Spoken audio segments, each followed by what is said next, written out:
Bonjour les premières, alors on va corriger aujourd'hui les deux derniers exercices concernant les suites numériques, le 172 et le 173. Ça va parler de périmètre et d'air, et on considère les carrés C0, C1, C2 de côtés respectifs 3, 5, 7. Chaque carré a une longueur égale à celui du précédent, plus 2 cm. Alors regardons un petit peu ce que ça donne, hein. Donc si je dessine C0, C0 c'est un carré de 3 cm. Alors moi j'ai mis 3 carreaux, hein, un carreau 1 cm. C1, eh ben, c'est le même, mais cette fois-ci avec 2 de plus. Voilà. Là, j'ai dessiné C0, C1, c'est ça. C2, c'est le même, mais un peu plus grand. Alors, 3, 4, 5, 6, 7. Alors, C2, ici, on a dessiné C0. Ici, hop, là, c'est C1. C1, on va le dessiner proprement ici. Et C3, donc c'est celui-là. De côté 7. Voilà. Donc ça, c'est C0. Ça, c'est C1. Et ça, c'est C2. On est bon, on a nos trois petits carrés, nos trois premiers carrés. Vous vous doutez bien que C3, c'est donc un carré de 9 cm, etc., etc., etc. Alors, expliquez comment on peut associer une suite que l'on notera Pn au périmètre des carrés et une suite qu'on notera An à leur R. Eh bien, c'est facile, hein. Lorsque j'ai n qui vaut 0, le côté vaut 3. Lorsque n vaut 1, le côté vaut 5. Lorsque n vaut 2, le côté vaut 7. Ça veut dire que à chaque fois, je fais 2n plus 1. 2n plus 3. 2 fois 0 plus 3, ça fait 3. 2 fois 1 plus 3, ça fait 5. 2 fois 2 plus 3, ça fait 7, etc., etc., etc. Donc la longueur du côté, le côté de Cn, c'est égal à 2 fois n plus 3. Okay. Là, le côté il vaut 3, là, le côté il vaut 5, là, le côté il vaut 7. 2 fois 0 plus 3, ça fait 3. 2 fois 1 plus 3, ça fait 7, etc. Si je prends n égale 3, 2 fois 3, ça fait 6. 6 et 3, ça fait 9, etc., etc., etc. Donc ça, c'est le côté. Et puis voilà. Donc notre Pn, notre suite Pn, elle, c'est le périmètre de tout ça. Donc le périmètre, c'est, vu que c'est un carré, c'est 4 fois la longueur du côté. Donc 4 fois la longueur du côté, c'est 4 fois 2n plus 3. Ou plus exactement, 4 fois 2, ça fait 8n, et 4 fois 3, ça fait 12. Et pour l'air, cette fois-ci, c'est tout ça, mais au carré. 2n plus 3, le tout au carré. Donc 2n plus 3, le tout au carré, ça fait 4n au carré, plus 2 fois 3, ça fait 6, plus 12n, plus 9. Voilà. Alors, on peut l'écrire comme ça. Alors comme ça pour le périmètre c'est pratique, comme ça pour l'air c'est un peu plus pratique, hein. Voilà. Et on va pouvoir calculer tout ça. Quelle est la nature de la suite Pn? Eh bien, alors ça c'était la question 1. Voilà. Donc on a nos deux suites, An et Pn, Pn et An, hein. Donc il y en a une qui est 8n plus 12. Et puis l'autre, on va la laisser comme ça. C'est peut-être plus intéressant de la garder comme ça. Voilà. Peut-être plus joli que la garder comme ça qu'en version développée. Pn, par contre, c'est bien 8n plus 12, si je ne me suis pas trompé dans les petits calculs. Je vais l'encadrer. Voilà. Partie 8n plus 12, qui est un peu intéressant. Très bien. Donc, 2a. Pn est une suite arithmétique, vu qu'elle vaut 8n plus 12. Suite arithmétique, parce qu'elle s'écrit de la forme P0. Alors, P0. Oh, qu'est-ce que j'ai écrit, moi? Elle s'écrit de la forme 12 plus 8n. On peut l'écrire dans l'autre sens. Comme ça, on voit bien faire apparaître ici P0. P0 qui vaut 12. Et oui, le carré qui est ici, il a pour côté 3. Donc son périmètre, c'est 3 fois 4, ça fait 12. plus n fois la raison, dont la raison fois n, hein, c'est la même chose. Hein. Et on voit bien apparaître donc ici hein, notre raison qui est là, hein, et notre premier terme qui est ici 12, hein, P0. Okay, donc Pn est une suite arithmétique avec le premier terme P0 qui vaut 12 et la raison qui vaut 8. Et puis c'est un peu normal. Hein. Pour passer de C0 à C1, le côté, il a gagné 2. Sauf qu'il y a 4 côtés à un carré, donc 4 fois 2, ça fait 8. Donc à chaque fois qu'on passe d'un carré à un autre, on additionne 8 au périmètre. Voilà. Là, ça se voit bien, hein, 12, 8, etc., etc., etc. Et exprimer Pn en fonction de n, bah c'est fait, hein, Pn en fonction de n, il est là. Et c'est tout bon. De A, de B, hein. Pn, c'est 8n plus 12. Très bien. 3A, calculer A0, A1, A2. 3A, A0. Bah, A0, c'est pour notre carré de côté 3. Donc ici, ça fait 9. 3 au carré, ça fait 9. Donc ça fait 9. Et pour pouvoir obtenir ce 9, regardez comment c'est facile à faire. Hein. Il faut faire 2 fois 0 plus 3, le tout au carré. Alors, je reprends. Hein. A0, c'est 2 fois 0 plus 3, le tout au carré, ce qui fait 9. Ce qui fait 9, ce que je viens déjà d'écrire. Okay. Par contre, ce que j'aimerais bien vous montrer, on voit bien A0, c'est 2 fois 0 plus 3, le tout au carré. A1, c'est je ne sais pas combien, mais c'est 2 fois 1 plus 3, le tout au carré. Et ça fait 25. Alors comment on fait que ça fait 25 bah, 2 fois 1, ça fait 2, plus 3, ça fait 5, 5 au carré, ça fait 25. Très bien, et on voit bien notre 1 ici, et notre 1 là. Okay. Et on peut continuer. A2, ça fait je ne sais combien, mais je sais que le calcul, c'est 2 fois 2 plus 3, le tout au carré. Donc dans notre cas, nous, ça fait 49. Pourquoi bah, c'est facile. Hein. 2 fois 2, ça fait 4. 4 plus 3, ça fait 7. 7 au carré. Ça marche bien. Ça fait 49. Est-ce que ça ressemble à une suite arithmétique bah, pour passer de 9 à 25, je fais plus 16. Voilà. Et pour passer de 25 à 49, je ne vais pas faire plus 16. Hein, c'est à peu près sûr. Hein. 25 et 20, ça fait 44. Je vais faire plus 24. Donc déjà, entre deux termes consécutifs, il n'y a pas la même différence. Donc ça ne peut pas être une suite géométrique. Arithmétique. Regardons pour la suite géométrique. Pour passer de 9 à 25, je multiplie par 25 neuvièmes. Si je fais 9 fois 25 neuvièmes, je tourne sur 25. Et pour passer de 25 à 49, je fais 49 25e. Est-ce que 25 neuvièmes c'est égal à 49 25e? Dans ces cas-là, on aurait peut-être une suite géométrique. Hein. Pour passer du A0 au A1, je multiplie par un certain nombre. Pour passer de A1 à A2, je multiplie par un autre nombre. Si ces deux nombres sont égaux, déjà, ça marche pour nos trois premiers termes. Mais il me semble bien que 25 neuvièmes, ça fait tout ça. Et 49, excusez-moi. 49 sur 25, ça fait tout ça. Donc, à la base, ça ne marche pas. Ni géométrique, ni arithmétique. Okay. Alors, comment on peut l'écrire bah, c'est simple. Hein. On peut écrire les choses suivantes. A, n n'est pas arithmétique, car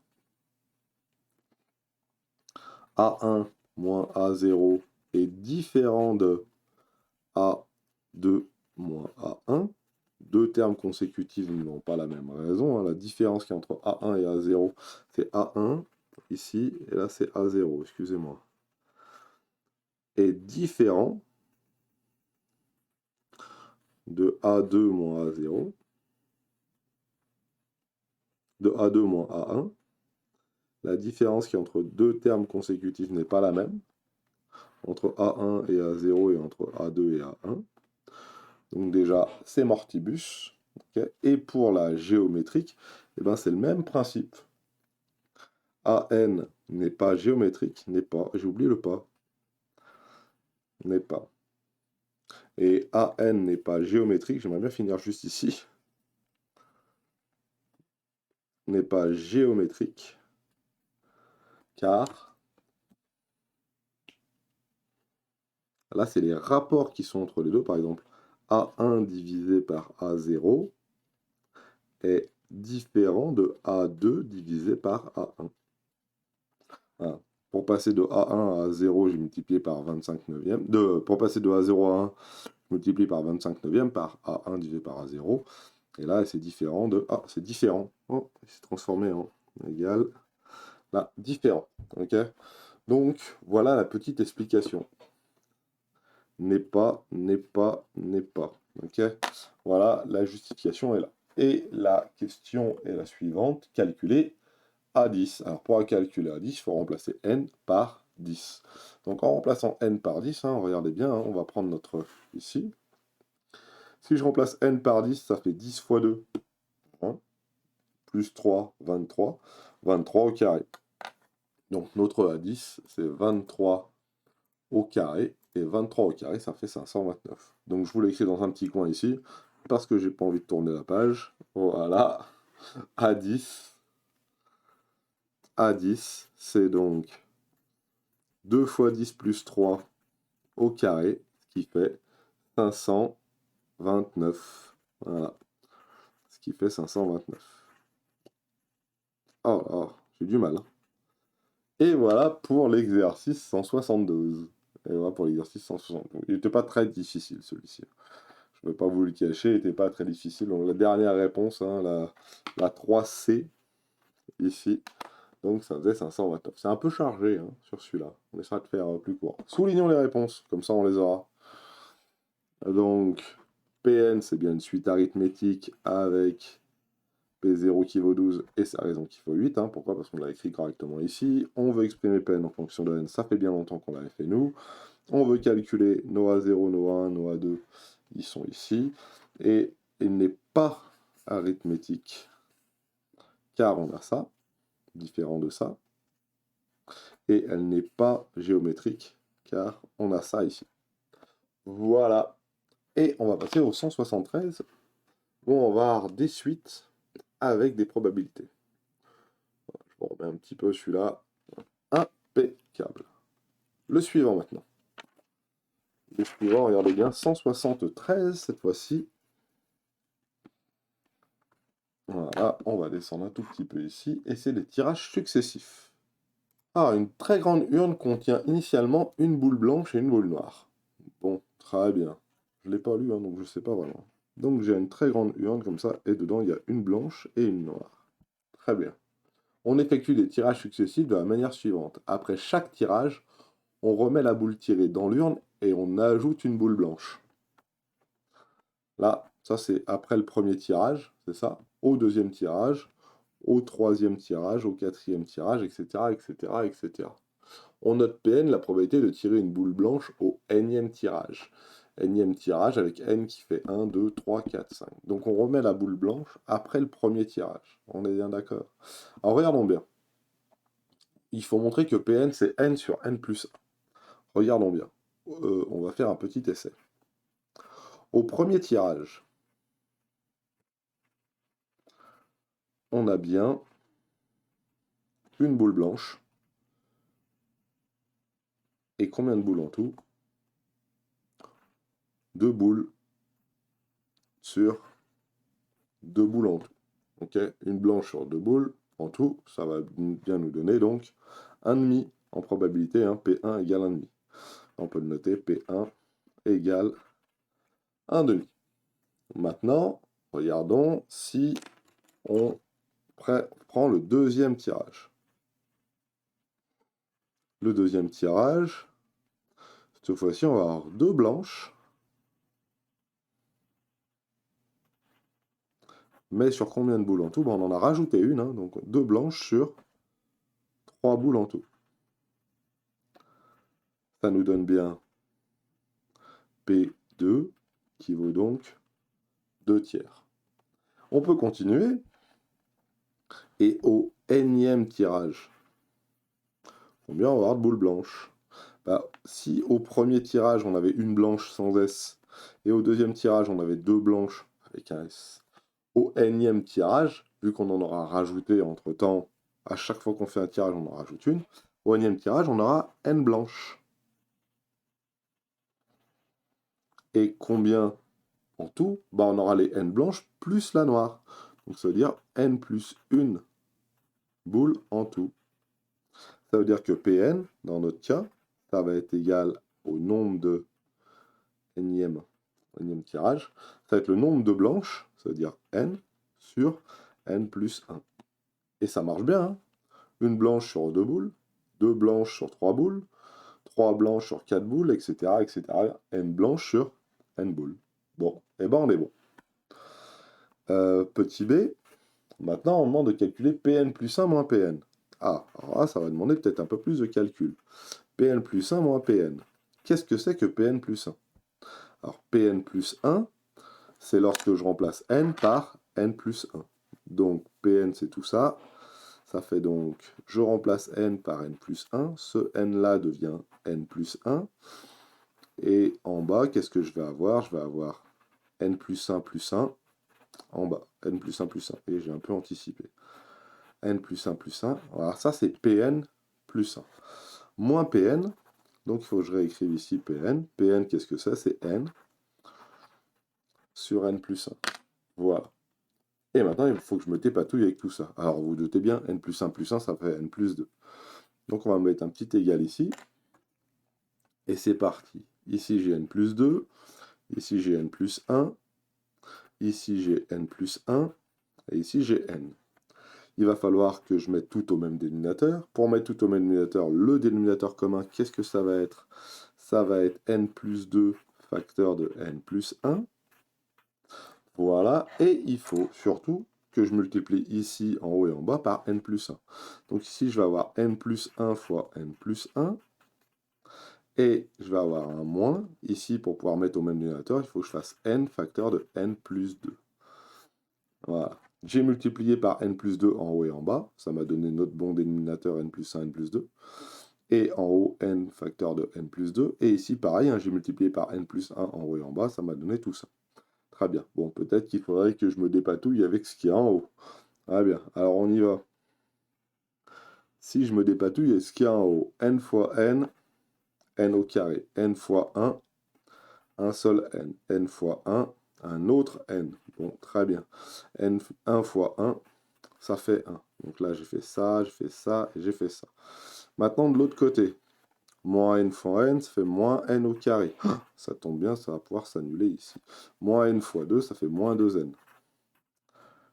Et au dénominateur, qu'est-ce qui me reste? N plus 2 facteur de n plus 1. Voilà, tout ça pour transformer ma petite expression et obtenir et essayer de voir si c'est positif ou négatif. N au carré moins n au carré, ça fait 0. N plus n, ça fait 2n. 2n moins 2n, ça fait 0 aussi.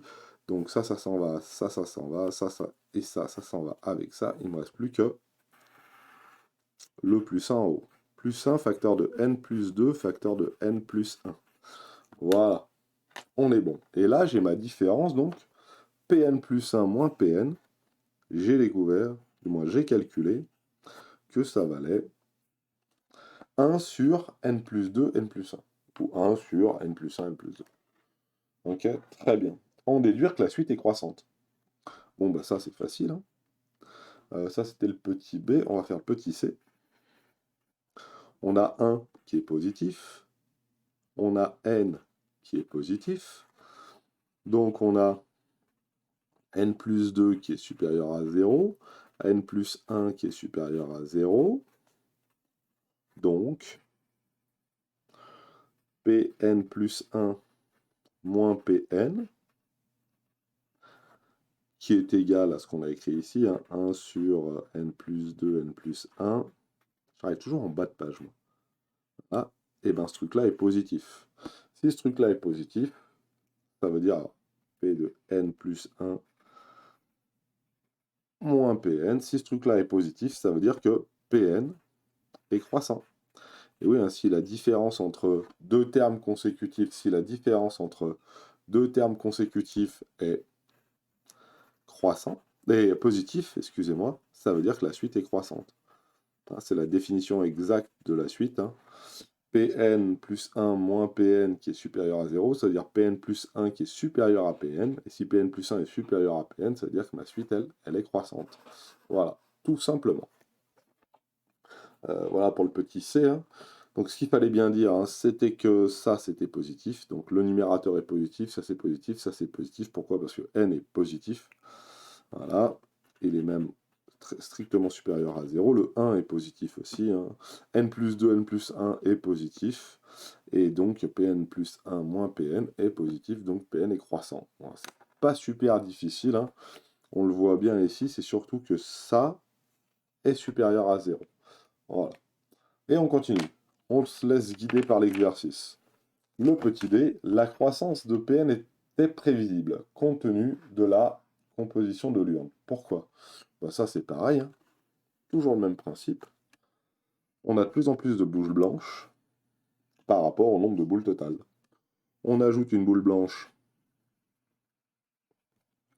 Une blanche, donc la proportion de blanches, proportion de boules blanches augmente dans l'urne.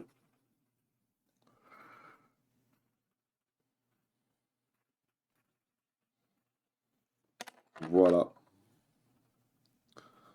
Quand même normal de, lorsqu'on rajoute une boule blanche à l'intérieur de l'urne, que la proportion de boules blanches augmente. Voilà. Hop là. Donc si la proportion de boules blanches augmente, la probabilité qu'on tire une blanche augmente aussi. Voilà pour le 1D. Le 1E, la suite Pn est-elle arithmétique? Ah, ça c'est une bonne question.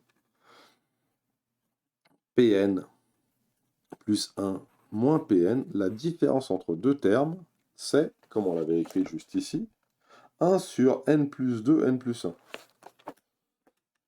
1 sur n plus 2, n plus 1. Donc à chaque fois, on va rajouter 1 sur n plus 2, n plus 1 à la probabilité. Sauf que ça dépend de n. Donc ça, c'est différent d'une constante. C'est n'est pas constant. N'est pas constant. Alors quand on dit n'est pas constant, ça veut dire dépend de n. La différence des deux dépend de n. Donc si elle dépend de n, forcément c'est pas constant. Donc on va rajouter des choses différentes à chaque fois. Donc la probabilité va augmenter, mais on va rajouter toujours cette quantité-là. Cette quantité-là, elle dépend de n. Et d'abord, plus n va augmenter, et plus on va rajouter des choses petites. Hein. Si on a un n très grand, on va rajouter 1 divisé par, je sais pas moi, 12 fois 11. 12 fois 11, ça fait un truc très grand. 1 divisé par un truc très grand, ça fait un truc très petit. Et plus on va augmenter notre n, plus la différence qui est entre les deux va être petite. Donc elle n'est pas arithmétique. Okay, trouvez tous les entiers tels que 1 moins Pn soit inférieur à 20. Alors, ça c'est la question 2. Voilà. 1 moins Pn inférieur ou égal à 1 vingtième. Alors, 1 moins Pn, qu'est-ce que ça va être 1 moins Pn? Bah, essayons d'établir ce que c'est que 1 moins Pn. 1 moins Pn, c'est ni plus ni moins que 1 moins n sur n plus 1. Et je vous rappelle, Pn, c'est n moins n plus 1. Donc, qu'est-ce que c'est 1 moins Pn 1 moins n sur n plus 1. Bah, il faudrait peut-être mettre au même dénominateur pour savoir si on ne peut pas essayer de simplifier tout ça. 1 moins n sur n plus 1. Le dénominateur commun, c'est n plus 1. Voilà, donc ici, il faut que je multiplie entre guillemets en haut et en bas par n plus 1. Donc ça va faire n plus 1 moins n, le tout sur n plus 1. Ah, tout ça, ça tombe bien. Ça nous donne donc... excusez-moi, c'est pas un 1 ici, c'est un n. Voilà. N moins n, ça fait 0, donc ça nous reste 1 sur n plus 1. Donc, résoudre 1 moins Pn inférieur ou égal à 20, ça revient à résoudre 1 moins n plus 1 inférieur ou égal à 1 vingtième. Et donc, quelles sont les valeurs de n qui respectent tout ça? Eh bien, c'est toutes les valeurs de n, c'est toutes les valeurs de n qui sont comprises entre 1 et 19. Hein, pourquoi? Parce que 19 plus 1, ça fait 20. Donc forcément, ça sera inférieur ou égal, hein, vu qu'on a le égal, à n. Donc la solution, alors tous les entiers, c'est Donc solution, c'est n appartenant à tous les entiers qui ont entre 1 et 19. Si on a ça, alors on a 1 moins Pn qui est inférieur ou égal à 1/20. Voilà. 1 moins Pn qui est inférieur ou égal à 1/20. Et c'est tout. Il n'y a pas d'autres questions. On termine là-dessus. Et donc on a bien toutes nos valeurs ici qui sont là. Très bien. Ah, ça tombe bien. Si on n'avait pas les choses qui tombent vraiment bien, comment il aurait fallu faire? Eh bien, il aurait fallu dire n plus 1 est positif. Donc on peut multiplier à gauche et à droite par n plus 1. D'ailleurs, on va le faire, regardez. 1 sur n plus 1 sur 1/20. Bon, je vais multiplier par 20 à gauche et à droite. Donc 20, c'est positif. Voilà, inférieur ou égal à 1. Je multiplie par 20 à gauche et à droite. Maintenant, n plus 1 est positif, donc je peux multiplier par n plus 1 à gauche et à droite. Ça va faire 20 inférieur ou égal à n plus 1. Et puis, je vais enlever 1 à gauche et à droite. Ça va me faire n. Alors, comment ça se fait que ça ne marche pas? N.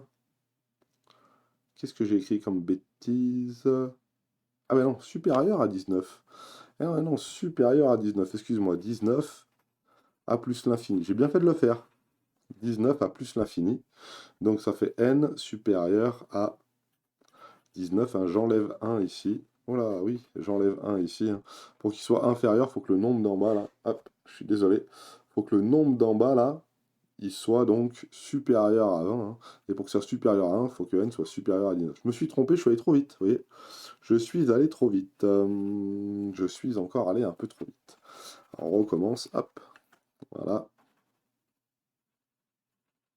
Plus l'infini. Voilà. Donc ici, pour passer de là à là, j'ai bien fait de le faire. Tiens. Hein, on multiplie par 20 à gauche et à droite. Ça pose pas de problème. 20 est positif. Pour passer de là à là, je multiplie par n plus 1. Et ça tombe bien. Multiplié par n plus 1 à gauche et à droite, ça ne change pas le sens de l'inégalité. Voilà. Et après, j'enlève 1 à gauche et j'enlève 1 à droite. Ça veut dire n supérieur à 19. Okay. Je me suis trompé. Je me suis fait avoir comme un bleu.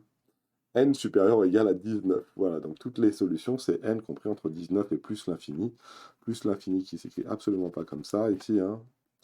Plus l'infini. Voilà. Et ça nous donne 1 moins Pn supérieur à 1/20. Voilà pour cet exercice. Et la dernière question où je m'ai trompé.